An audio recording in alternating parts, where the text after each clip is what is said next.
क्या आपने कभी सोचा है कि भारत के संविधान का एक अस्थायी अनुच्छेद 70 साल तक क्यों बना रहा? और आखिर 5 अगस्त 2019 को अचानक ऐसा क्या हुआ जिसने इतिहास बदल दिया? इस सवाल का जवाब समझने के लिए हमें 1947 में जाना होगा, जब भारत और पाकिस्तान आज़ाद हुए। उस समय जम्मू और कश्मीर एक रियासत था। इसके शासक थे महाराजा हरि सिंह। महाराजा की इच्छा थी कि कश्मीर किसी भी देश में शामिल ना हो और एक स्वतंत्र राज्य बना रहे। लेकिन अक्टूबर 1947 में हालात अचानक बदल गए। पाकिस्तान की तरफ से आए कबायली लड़ाकों ने कश्मीर पर हमला कर दिया और कुछ ही दिनों में वे श्रीनगर के करीब पहुंच गए। स्थिति इतनी गंभीर हो गई कि महाराजा के सामने तुरंत फैसला लेने के अलावा कोई रास्ता नहीं बचा।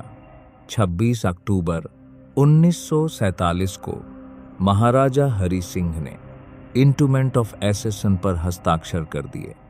इसके साथ ही जम्मू कश्मीर भारत का हिस्सा बन गया। लेकिन कश्मीर की परिस्थितियां अलग थीं।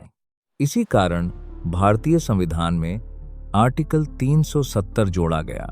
राज्य का अपना संविधान था, अपना झंडा था और भारत के कई कानून वहां सीधे लागू नहीं होते थे। यह व्यवस्था दशकों तक जारी रही।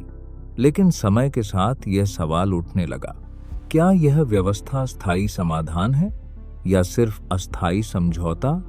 फिर आया 5 अगस्त 2019। भारत की संसद में एक ऐतिहासिक प्रस्ताव पेश हुआ, आर्टिकल 370 को समाप्त करने और आर्टिकल 35A को हटाने का निर्णय लिया।